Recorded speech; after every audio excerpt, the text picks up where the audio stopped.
Broadcasting from Salisbury University campus, this is WSDL Ocean City, NPR News Talk 90.7. Putting Delmarva first. Stay tuned for Delmarva Today with your host, Don Rush.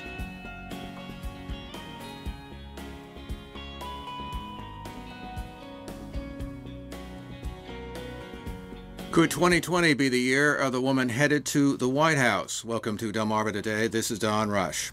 It was less than 4 years ago that Hillary Clinton stood on the stage at the Democratic National Convention to accept her party's presidential nomination. It was a historic moment for the country. They'd just seen the first African-American elected to the White House 8 years before. But the dream fell short in the Electoral College as the newly minted Republican, Donald Trump, squeaked into the presidency. Despite the loss, women showed up in droves to protest his presence in the White House and spurred major gains for Democrats last year, with a surge of women candidates winning the races. Indeed, at least two male Democratic presidential candidates this year have said they expect a woman to be on the ticket one way or the other. All of this is a far cry from Geraldine Ferraro's ascension to the Democratic vice presidential nomination alongside Walter Mondale in 1984. Or the year of the woman, when a large number ran for office in 1992 after the Clarence Thomas Anita Hill hearings in his nomination to the U.S. Supreme Court. Take a look at the dramatic change in which around a half a dozen women have now openly declared their candidacy this year. In our studio is Janice Murphy. She's a political science professor at Salisbury University and teaches about women and politics. And welcome to the program. Good morning, Don. Thanks for having me. So first of all, what is your own reaction or sense about the fact that we went from having one lone woman on a stage, both in Republican and Democratic race actually, in 2016 to now 6 women, 4 of them senators? Well, it's good to see, right? Because one of the values of having so many women running is that it's hard for people to say, well, I like her, but she should keep the job she has.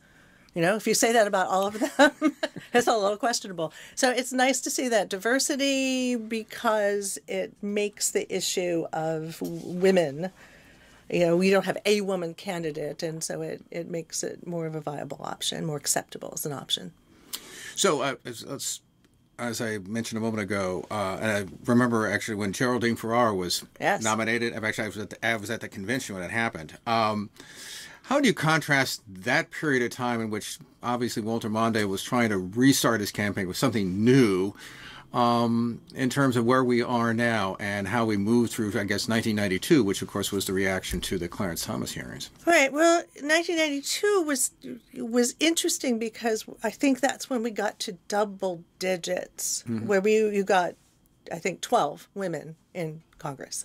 So there were lovely graphs at the time that you could look at that showed the number of women in Congress being, you know, kind of flatlining, and then there's this looked like a big spike, but it's still not that many. And today we have, 127 women in Congress, so it's a larger number.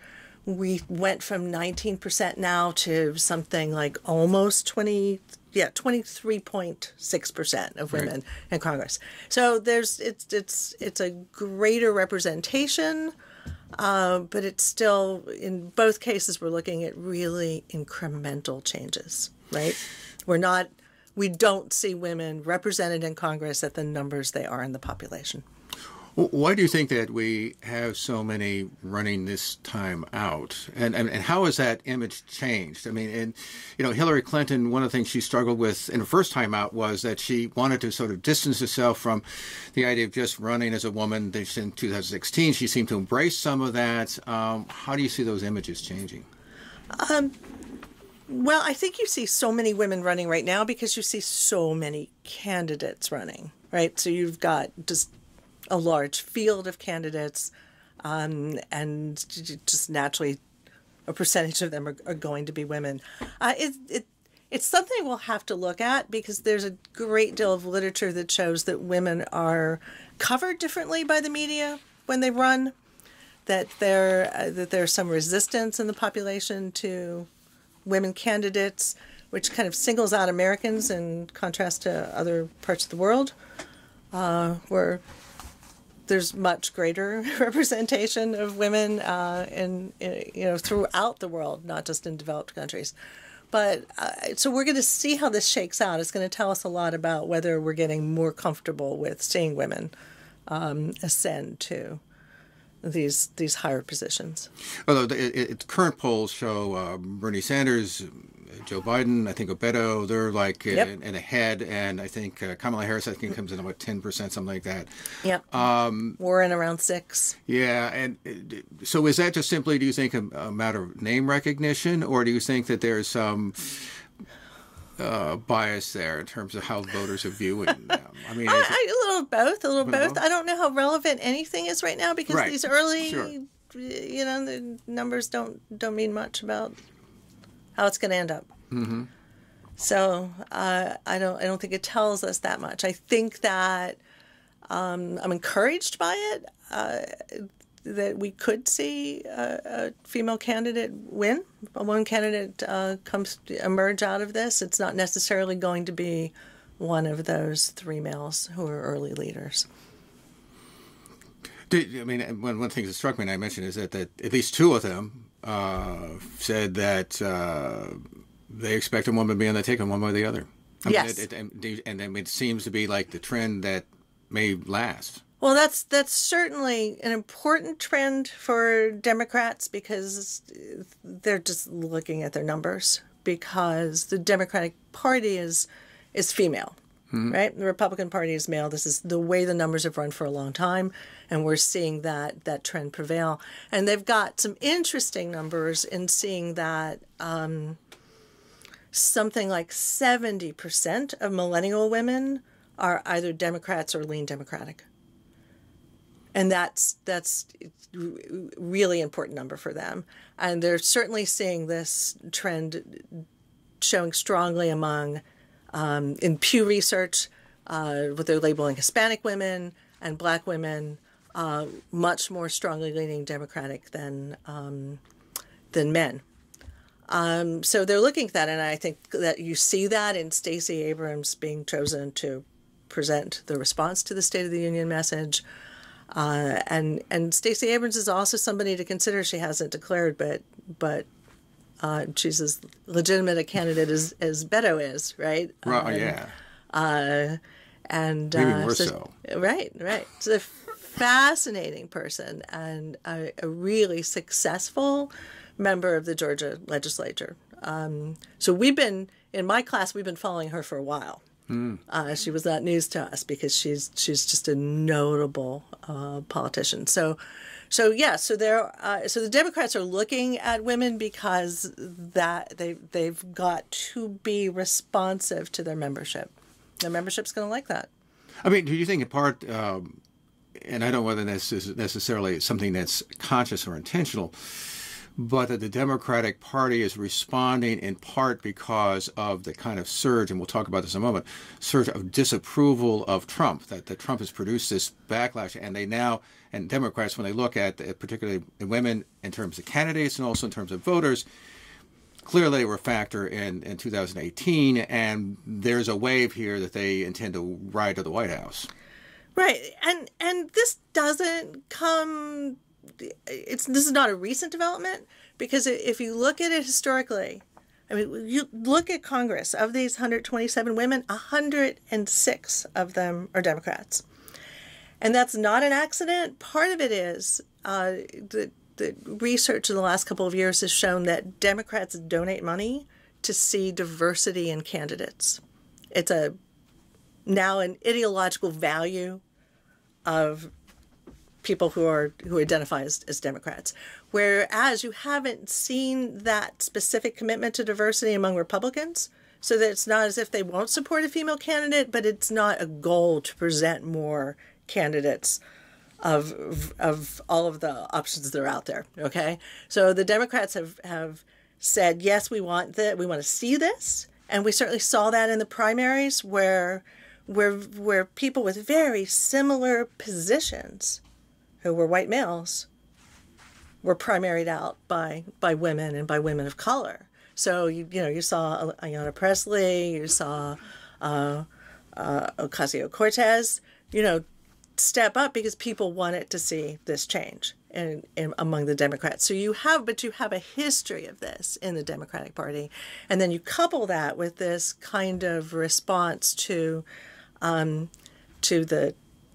history of the kinds of statements that Trump has made, and so there is this moment in time where women are even more strongly responding to the Democratic Party numerically. Right.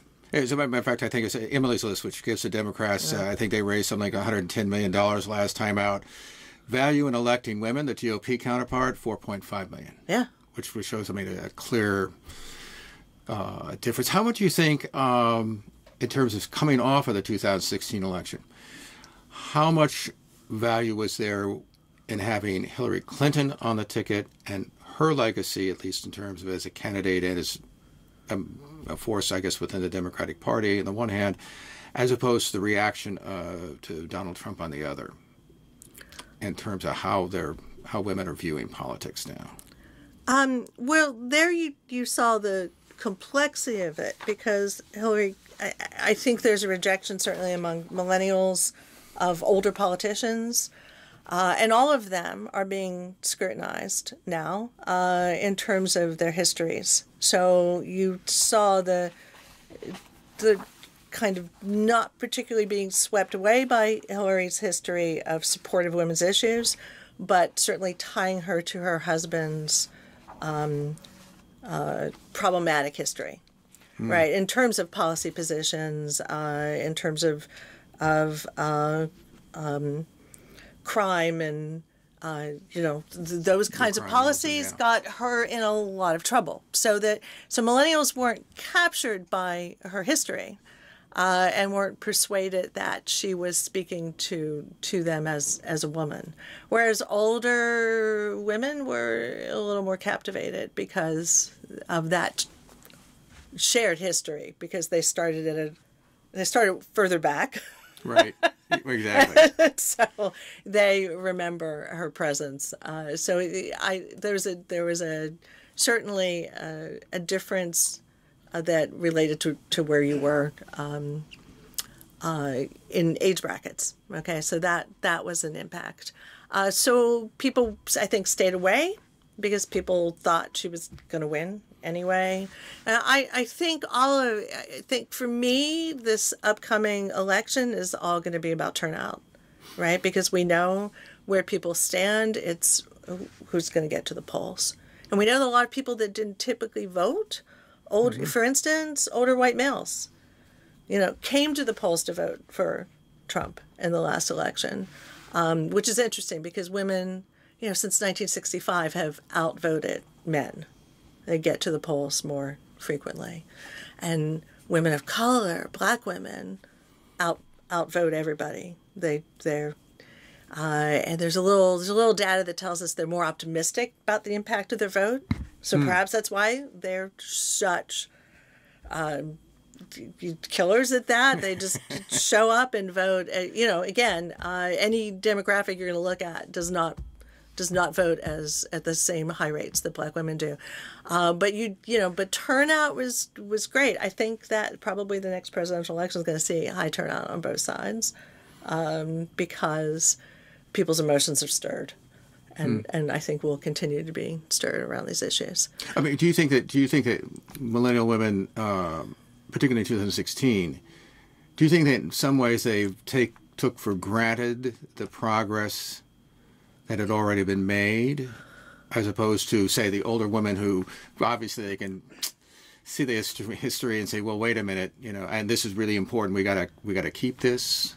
I don't know. I don't know. I think that the reason millennial women leaning so strongly Democratic, to me, that's because of things like response to child separation policies at the border. It's response to maybe things like fear of losing reproductive rights. And healthcare is a huge issue among millennials, so they're going to be interested more in people talking about Medicare for all. They're going to be interested in preserving Obamacare at a minimum. And also, of course, very interested in and physical safety issues. So all of the Me Too movement is very relevant to millennial women. For instance, one division I saw that was generational was the response to Al Franken resigning his position in the Senate. And women my age, older women, who were Democrats, split hairs on that and said, "Oh gosh, I've been attacked and I've been harassed, and I can tell you one is much worse than the other, and what he did wasn't all that bad," and da da da. And younger women said, "Sorry, he's got to go. That's not acceptable. That's just not cool." And I found that fascinating, right? The millennial women were saying, we have a standard, and if the Democratic Party doesn't have the standard, I think had the Democratic Party embraced and kept their support, encouraged Franken to stay, if, for instance, Gillibrand had done that, millennial women would say, "I don't see the difference between the Democrats and the Republicans. It's not enough of a difference for me." So you do see a stronger position. They know their rights. Right. They're very clear-sighted on this. They're not going to say, "Oh, well, boys will be boys." They're not having it. So there is that kind of generational difference. So rather than say they were taking things for granted, I'd put a more positive spin on where millennials are coming from. They just have a positive sense of who they are. I mean, do you think that older politicians are getting caught in this transition that's taking place? I mean, that the bar is continuously moving, although we still have Donald Trump, which is a separate issue here, but that there seems to be a shifting. Because, matter of fact, he disappears in his own category. I recently saw the film about Gary Hart. Right? It's 3 weeks. And when I looked at it, it was like so quaint, right? Because he had an affair. Yeah.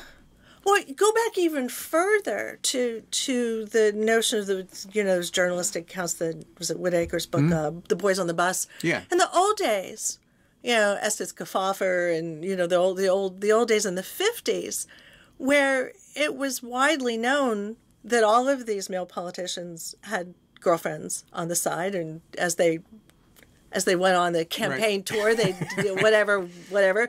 But the polite thing was to not speak about it. Don't embarrass the little woman at home. Don't make a fuss. But it was widely happening and never spoken of. And we know that we've had many, many elected officials in the 50s and the 60s who were having affairs, and it was just accepted. So the transition in my lifetime, is pretty dramatic. And there is a difference between, of course, and this is important to point out, there's a difference between having affairs and having consensual sexual activity and forced sexual activity. So these are two different issues to talk about.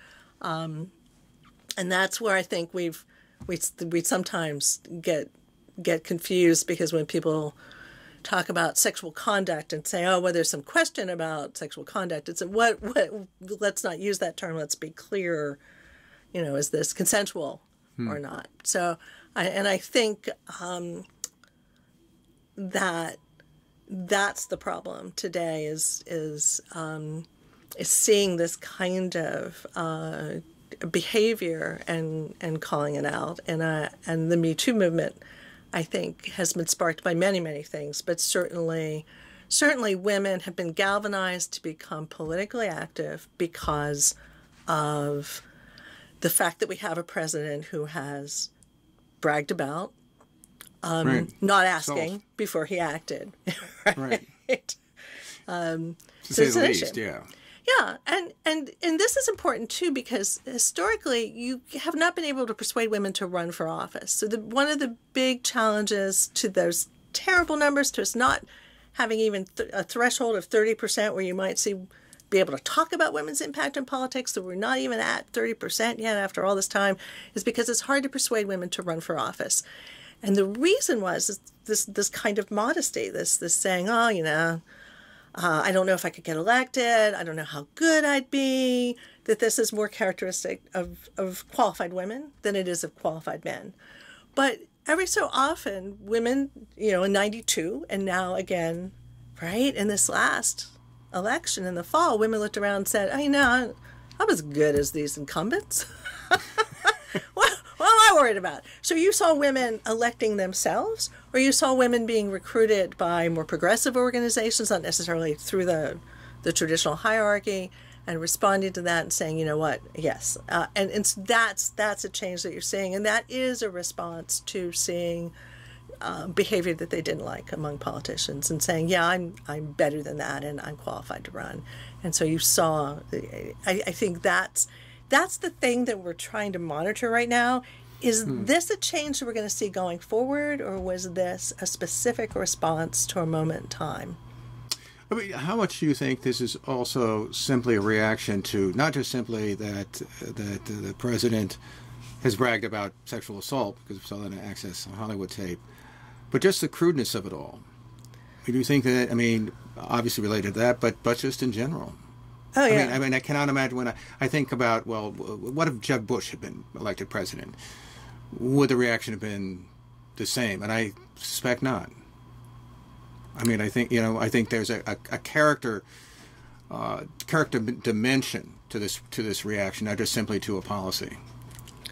I mean, I don't know. I think that's true, but again, I imagine you would still see a generational split on any politician if egregious behavior of sexual harassment, sexual assault were to happen. That younger women would call it out no matter who it is. And yeah, it's the crudity of it. It's probably more offensive to older women. So, in terms of issues, I mean, we've got. I mean, you mentioned a few of them, but this idea that there is a possibility, particularly obviously with the courts now being filled with appointments by this president. Issues like the Affordable Care Act, which by the way, I read, I guess there's a piece this morning, and there's a book coming out about Chief Justice John Roberts, who moved back and forth and then ultimately decided to save the Affordable Care Act. Obviously had Brett Kavanaugh on the way. Yeah. His accuser was treated, separation, fear, even on the abortion issue. We just saw just recently where there's, I think one of the states has now said they're passing a law that says heartbeat, which would be before you may even know that you're pregnant. I mean, so you see all these things happening. How much of a pushback? I mean, particularly millennial women, are they aware that there's something coming at them? Probably not. No. Probably not. I mean, this has been coming at them for a while. These changes at the local level, right? These state houses have been happening, and access to abortion is severely limited. People aren't being trained in med school, and people have to travel out of state to find providers. So there's lots and lots of restrictions that exist currently on the availability, even though we have Roe v. Wade still to this day. So, I'm not sure that there's an appreciation of that issue entirely. But, and we do see, it's kind of interesting, and a lot of it has to do with our electoral system, that the population overall is more progressive than the legislators we elect who are making these restrictions. It's not necessarily reflective of the majority of the population. It tends to be, and that's, I think, why you see so many women, these splits among women, where women are not all voting Democratic by any means. And one of the reasons is women split on reproductive rights, and women work very hard on both sides of that issue. So, well, speaking of Republican women, I mean, what do you make of them in terms of this shift that's going on? Senator Marsha Blackburn, I think, was elected first woman actually in Tennessee, I guess. Yep. Where do they fit in all of this? I mean, the Republicans, as a matter of fact, I think lost some women seats. I think in the last election. So they'll lose more. Apparently, they're going to go down. Yeah, the data says Republican women get elected in areas that are more democratic, more democratic, more urban, capital D, more democratic areas tend to elect those women. Again, I think Republican women probably are voting women split on all kinds of issues, right? We don't just have one identity. Right. So there's class, there's religion, there's region, there's, what kind of family ideology did you grow up with? All those things impact. And I think that a lot of the voters that I've talked to who are, gay men or women who voted for Trump were looking at abortion as their issue. So that is a reason I think some women cleave to the Republican Party, because they're single issue voters. And so they'll ignore other concerns because that's a primary issue for them. And that's one of the things I've been hearing a lot. And I don't know what data supports that, but it's just that's just some sense I make of it. But certainly, women since 2004, white women, have voted for a Republican for president. White women have not, for instance, either time voted for Obama. Now, more white women voted for Obama than white men did, certainly. But Obama wasn't elected by white women. So when we talk about women in politics, there are these important distinctions to be made. Right. When we're talking about women voting more Democratic, it's because of the impact of women of color on those issues. By the way, on the issue of abortion, the public opinion seems to have been fairly stable over a number of decades in terms that there's not a lot of movement one way or the other, and obviously depending upon when how you ask the question and what restrictions so on, you get differences. Yes. Are you surprised that has not changed over the years? Yeah, I think that you see little fluctuations as people feel it's being too restricted. People get more pro-choice when they feel that it's too easily available, and they don't want people using it as a form of birth control. Then they get a little concerned, and I think that people my generation think about the fact that you can't make it go away. So let's have it safe and legal, and work on making it less necessary. Let's talk about birth control. Let's talk about other options, but let's not go back to back alley abortions, which again my generation remembers. So there's that kind of complexity around the issue that that you can see out there. But I think we are firmly in our camps. I don't think I'm not really surprised by that. I think it's going to stay that way. So any predictions? Any thoughts about who the closing minute here or two we got in terms of particularly the women, in terms of how they might do? Or we got everybody from Kamala Harris to Elizabeth Warren, and we may be joined by a few others before it's all over. Yeah. Or any sense about how what kind of reflection of the views that they have. There does seem to be a certain, Warren is probably further maybe to the left, for lack of a better term, than maybe some of the other women. Although it's been a very small scale, of course. Yeah, no, certainly more than Tulsi Gabbard. Yeah. I only wish that there was more interest in their issue positions and less interest in seeing which of these Democratic candidates could win, because that's a strategy that doesn't always work. Sometimes it works and sometimes it doesn't. Didn't work for Kerry. Right. I think he's the salient example here. Yeah. But I don't think any of them is polling strongly right now. Right. But still early. And I suppose Harris is the most charismatic. And Democrats want to fall in love, and that's the challenge that these women face. Because women, again, the electorate finds it harder to love women than it does to love men. Well, I'm going to leave it on that note. I'm sure we'll explore that later. We've been talking with Janice Murphy. She's a political science professor at Salisbury University. Also teaches women and politics. Appreciate you stopping by and chatting with us. Thanks so much. This has been Delmarva Today. I'm Don Rush. Thanks for listening. Thank you for watching Delmarva Today, a production of Delmarva Public Radio. Production and audio engineering by Chris Rank. Hosted by Don Rush. For podcasts, visit delmarvapublicradio.net or subscribe to the Delmarva Today podcast on iTunes. Delmarva Today can now be seen on Pack 14.